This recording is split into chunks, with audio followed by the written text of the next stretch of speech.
most firms try to be everything to everyone, and that's why most firms aren't able to scale. You have to have some filters in place for who you accept and who you reject, and most firms don't have that. So this is one of those filters to use. Welcome everybody to another episode of How To with Pixie and XU Magazine. I'm delighted to be joined today by Ryan Lazanis. Ryan, welcome. Jordan, thanks a lot for having me here. No problem. So the topic that we're going to be discussing today is how to introduce mandated bookkeeping in your accounting firm. But before we jump into that, do you want to give us a very quick intro to who you are and what you do? So I'm a CPA, born and raised in Montreal, Canada. I started an accounting firm called Zen Accounting in 2013. It was one of the first online firms in Canada when I started it. I started as a one-man show, and I ended up growing and scaling the firm in a 5-year period to a team of about 15. Got a lot of interest from outside firms that wanted to acquire us, received a very good offer from a European-based firm, a much larger corporate services entity, and ended up going through that acquisition in 2018. And in 2019, I started a new venture called Future Firm, which basically helps other modern accountants fast track the growth of an online scalable model of their own, and one that they love working in. So that's kind of what I'm up to at the moment. Great. Okay. And I guess this mandated bookkeeping that we're going to be discussing today is a big part of that kind of fast growth online model that you're working with other clients on. Yeah, I think like to scale a professional services model, you need some standardization in place. You need a bit of a formula in place. Everyone talks about automation, but I think people forget about the importance of standardizing your processes, the clients, your workflows, the technology you use. So standardization is a very big theme for me. You can't automate without the standardization. You can't scale without the standardization. And that's where the mandated bookkeeping comes into play. Okay, cool. So before we jump into the actual how-to implementation side of things, let's kind of go back to basics. What exactly is mandated bookkeeping? Mandated bookkeeping, very simply, is making bookkeeping mandatory for all clients you bring on board. And I think that comes about from, like, when I started my firm, for instance, in 2013, I just wanted to do virtual CFO services. I just wanted to provide tax services, advisory services. I didn't want to touch the bookkeeping. So I was selling all these, subscription-based virtual CFO packages. The problem was that the books were in the client's hands, and I was then at the mercy of the client. So, it came time to do their quarterly budget or their quarterly forecast, and, I didn't have the data available. And it was very painful to get the data from them. It wasn't always on time. That then decreased the quality of the advisory services being performed. So I said, okay, if I want to provide a good service experience to our clients, we need to control the process. We need to control the end-to-end process, and that starts with the timeliness and accuracy of the books. So I said, going forward, all clients need to be receiving bookkeeping from us in order for us to work with them. Nice. Okay. And one of the things you touched on there, which kind of forms my next question, was around advisory services. Like, this kind of provides the foundation to offer those kinds of services. So tell me kind of what is the opportunity here for accountants when it comes to offering mandated bookkeeping to all of their clients? So the big opportunity is to be able to standardize your operation completely. If you could have a certain client profile, if you could put all of those profiles on, or all of those clients on, the same kind of technology and follow the same kind of process and really control that bookkeeping end of things, you're really standardizing your complete operation. And then you can build on top of that with advisory services if and when you have that additional capacity available. So just planning your capacity is a lot easier. Upselling is a lot easier. You have the data at your fingertips. You have a much closer relationship with your clients. But the big one for me is you have a much more scalable model in place once you control the data. Okay. And you touched on there, like having the right technology in place to be able to do this. So just very quickly, what does the, core app stack look like in order to deliver mandated bookkeeping? Very simply, there's a lot of different cloud accounting systems out there. You have Xero, you have QBO, variety of others. I say pick one and go with that and make all clients use that. That's my approach. And then, you'd have like your hub docs or your receipt bank, for instance. That's a good 1-2 punch. And above that, you don't need much more. Obviously, there's other apps you could leverage as well, but those were like 2 apps that were mandatory. Like if you're going to work with a client for mandated bookkeeping, you need that. I wanted to make sure that that tech stack remained the same across the board, because it makes it easier to onboard new employees. It makes it easier to train them on it. Makes it easier to build your firm's processes around it. Okay. So jumping into more of the actual how-to then here, I know that in terms of offering mandated bookkeeping, you've kind of got a 5-step process for firms to follow. So starting with step 1, what is the first thing that firms need to do? There might be like a few more steps, but if we want to break it down, like first you have to know the technology, right? You have to master the core technology. You need cloud accounting software to manage bookkeeping these days. So if you're not like a power user of Xero, QBO, one of the other cloud accounting apps out there that you plan to run your firm off of, and some of the add-ons that you might need, such as Receipt Bank or HubDoc, you need to master that core technology. So you're not going to be able to provide a great bookkeeping service, a mandated bookkeeping service at scale without some basic automation in place, which you're going to get from a cloud-based ledger. Then past that, I think we have to look at, and interrupt me at any time, by the way, Jordan, but I think past that, what we need to do is we need to productize that offer. We have to productize that offer in order to deliver it. So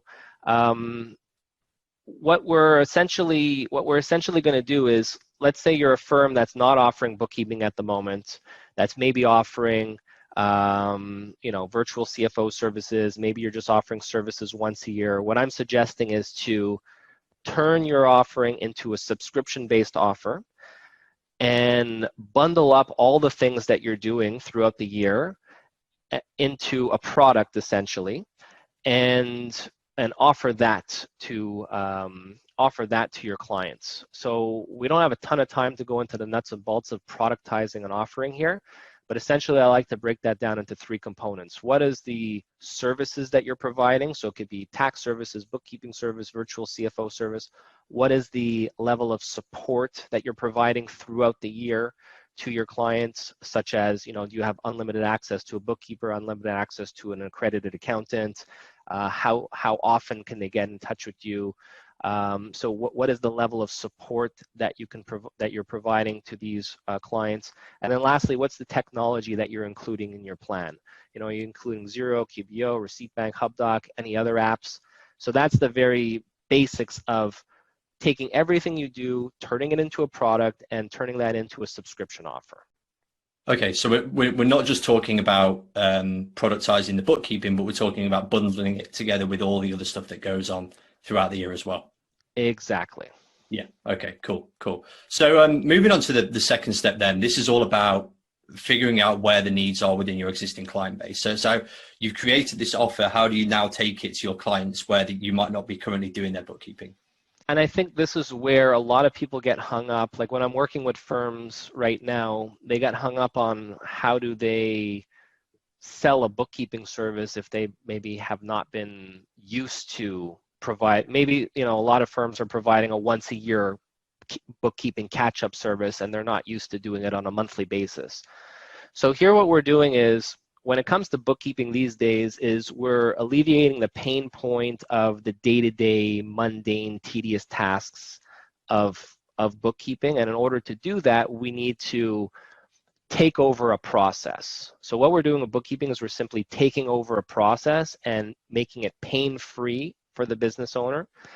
And in order to do that, we need to understand all the different workflows that we're going to optimize. So how are we, we need to understand the business at a workflow level when we go through that needs analysis call with the clients. We need to walk through, how do they currently, record their invoices? How do they get paid? How do they reconcile those deposits?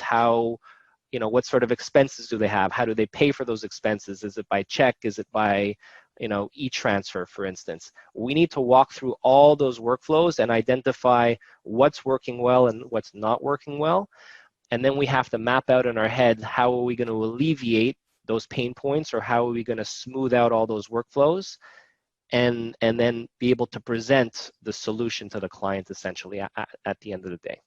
Okay, so in terms of actually rolling this out, it sounds like it's quite a one-on-one process versus a one-to-many process. I think it probably depends on the client base, but certainly I'm more of the, if we're transitioning your clients over to mandated bookkeeping, I don't think there's any other option there. I think it's a one-to-one process. So it could take a little bit of time to get all your clients over. I think certainly as well, depending on the kind of clients that you're targeting, if it's higher ticket clients, a one-to-one process is always better. If it's a more volume-based organization, a more volume-based firm, perhaps you really, instead of implementing value pricing where you're tweaking the price individually for each client, you have more of fixed and menu pricing, then it might not be that one-to-one type effort going forward. But if with your current client base, it probably would have to be one-to-one, yeah. Okay, and do you have any tips in terms of like managing this as a project? Because it sounds like it is a big project, and depending on how many clients there are, could be quite a lengthy one as well, maybe like 12 to 18 months. Like, what would be your kind of top 3 tips for making this like a project that actually happens? I think, you go through your client list and you identify the easy wins. You maybe rank them in 3 different levels, and you say that these would be the easy ones to move over. These would be the ones that would be in the middle, and then these would be the really tough ones, and just take it chunk by chunk. Cool. Okay, that makes sense. Moving on to the third step, then we've conducted this needs analysis with the clients. So what's the next step in the process of offering them mandated bookkeeping? So then we have to kind of formalize the agreement. So we understand that there's a need. We understand that there's some processes that we can take over, that we can optimize, that we can further streamline, that would result in time savings for the client. So there's value there. Now we have to basically propose something to the client. We have to formalize that into an agreement. And basically, there's a variety of ways you can do that. I'm always a big fan of like the 3-tiered approach, the gold, silver, bronze approach. And again, we probably don't have the time to go through the nitty-gritty details of that, so I won't go through that here. But essentially, what we want to do is we want to because we're putting this into a fixed price agreement, we want to be very clear on what our scope is. I see a lot of firms getting into trouble with scope when they have a bookkeeping service. Like if you look at their proposals, they just have one line item for bookkeeping service and that's it. We need more details than that. We need to know is that we're handling this on an accrual basis, on a cash basis. If we're what's our threshold for transactions? Are there any unique situations we need to know about? Some people define, like your client might have a different idea of what bookkeeping services are. They might think that you're going to be handling, like creating expense reports for your clients. They might think that, bill pay is included, chasing after receivables. So we want to be very clear on what we're doing and what we're not doing, and making sure that we're formalizing that into an agreement. Because I see a lot of people saying, okay, great, we're going to do monthly bookkeeping, and then a month or 2 later, they're getting into these huge scoping issues with the client. So we just want to formalize things properly in an agreement. Okay, and in terms of these agreements, because obviously bookkeeping is a service where the scope can change literally month by month as the business grows and changes. Like, how often would you recommend firms revisit these agreements in order to make sure that they are still within scope? Depends, truthfully. Again, I think if it's a higher ticket client, I'm not super picky on scope, and some people might disagree here, but I think I like the concept of reasonableness. I like to make sure I have the service well defined, but if it's a higher ticket client, if they're a little bit above the transition threshold, like, am I going to bother them every month, say, oh, you're 5 transactions over this month, we got to bump you up? Like, you want to create a reasonable relationship, a pleasant, pleasurable relationship, because if you keep coming to them every month saying extra $10, extra $100, extra $50, like, it just gets super annoying. If it's like a lower price client, like let's say you're a more volume-based firm, and you're putting out like an offer at like, I don't know, $150 a month, for instance, towards freelancers. You have to be a little bit tighter there. So I think it really depends on the kind of firm you are and the prices that you're generally charging. Okay. But I guess it's good for people listening to this having their awareness that it is something they will need to revisit, not once a year, but something throughout the year. I think it's good to, like, one of the ways that I would handle that is like making sure you're communicating this to your team, the ones that are working on those clients, because they're a very good source of issues being flagged. If you're the one putting the agreement in place and you just say, okay, you go to your team and say, we got to work on this client, but you don't explain what's included and you maybe don't document it properly in your project management system, stuff's going to fall through the cracks there. So if you're properly documenting it, communicating it to your team, you will very likely find issues as they arise. They will flag it for you. And that's when you can get into the discussion about, okay, do we have a scoping issue here and how are we going to handle this? Yeah. But certainly at least once a year, there should be a formal review and a formal re-engagement process for all subscription-based clients. Cool. Okay. Yeah, that makes sense. Moving on to the next step then. We've created this proposal for the clients. Yep. I'm assuming they've accepted it. So what happens next?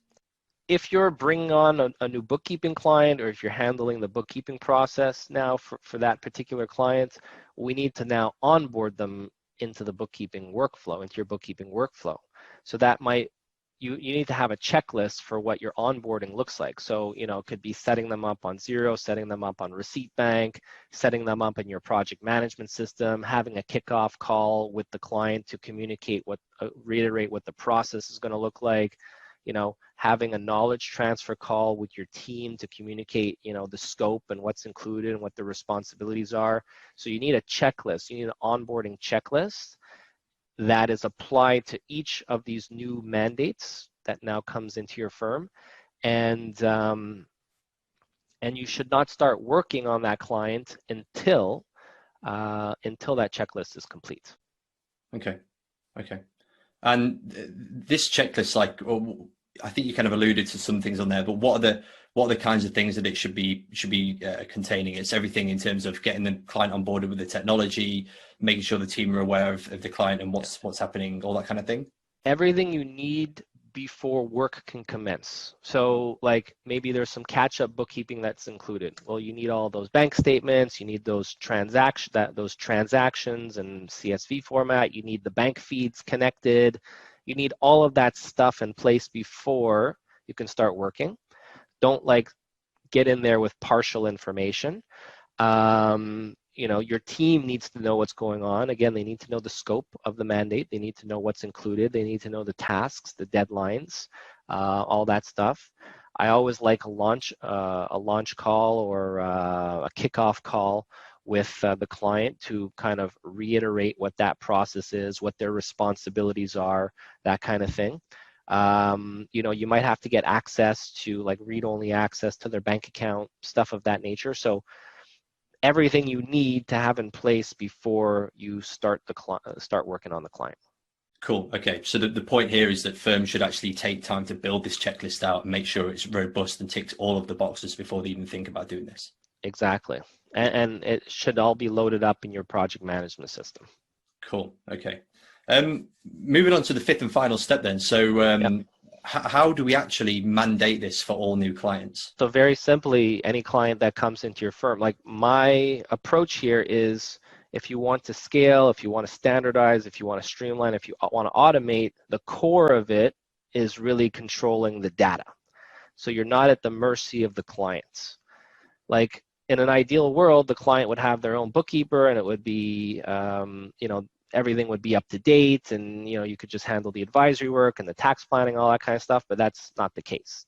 So you need to control the data to perform all these other things. So each client coming into the firm should be on a bookkeeping service, should have mandated bookkeeping as part of their plan. The decision you then have to make is, you have this existing client base that probably doesn't have mandated bookkeeping. So the decision is, well, first try to get them over. Some of them won't move over. So then what do you do with the ones that don't move over? If there's already a smooth process in place with some of those clients, then keep them.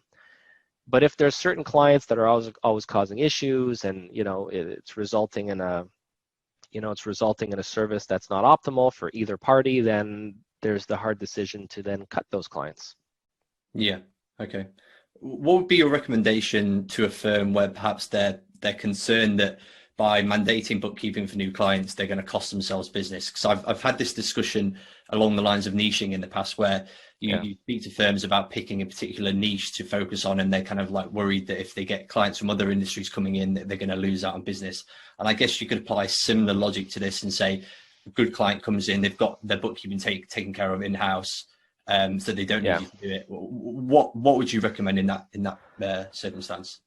Ultimately, you can make some exceptions. I think, like, if you see that the books, and you can get proof, you could look at the books beforehand, because if you're really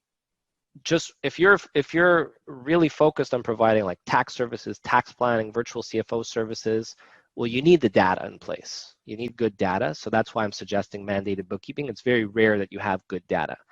If you have a client that has a rock star bookkeeper on their team, then you will get that data on a timely, accurate basis. So you can properly perform all those other services as well.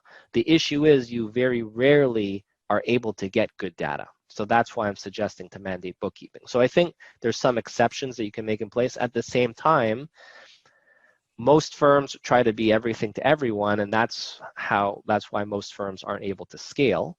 And you have to have some filters in place for who you accept and who you reject, and most firms don't have that. So this is one of those filters to use. Definitely. And I think one of the other filters you alluded to earlier was choosing either Xero or QuickBooks or another cloud accounting platform. Just pick one and run with it. Well, I'm not sure that's a filter for accepting a client, because, well, it could be, because most clients don't really care what platform they're on. They just want that end result. So, if you're a firm that's on QuickBooks and a client comes to you they're on Xero, probably you can move them over to QuickBooks so that they fit into your process. But if not, then I would suggest maybe not taking that client on. Okay, so if they kick back and say, I don't want to move from QuickBooks, just stick to your guns and say, we only work with Xero users. I mean, that's my approach. Like, if you want to standardize to the fullest, then yes, you have to build your firm around a set of processes. Definitely. Okay. Rounding things off then, it's always nice to finish these episodes with a bit of an action plan, 3, 4, 5 maybe key takeaways or points that people can start to implement. So in terms of firms listening to this getting started with mandating bookkeeping right now, what would you say are the 3 to 5 things they need to go and do straight away? I think, first they have to figure out what kind of firm they want to be, right? Because the hot thing right now is automation. Everyone talks about automation. I want to automate everything. You can't automate unless you standardize. So if you want to be that firm that scales through automation, you need to standardize. So you have to figure out what kind of firm you want to be. Not all firms want to be that. So perhaps what I'm suggesting might not be applicable to them. But if you want to automate, if you want to streamline, then you have to put a flag in the sand and standardize your entire operation. And that starts with, a big chunk of that, in my opinion, is mandated bookkeeping. Other takeaways, other action plans is, look to standardize your technology. I have some firms that come to me and say, they want me to go on this system. I don't know anything about this system, and they want me to do this. I don't know anything about this. Like, you are the one that controls the process, not the other way around. The client should not dictate how things should work. You are the expert. You control the process. Yes, there's some flexibility. That's why I like the 3-tiered option approach when I'm presenting solutions and presenting pricing. It's because you're showing that you're providing flexibility rather than just take it or leave it kind of thing. But you are the one that controls how work is to be done. You don't let the clients control that. And that starts with the technology, and that starts with what your typical process looks like, etc.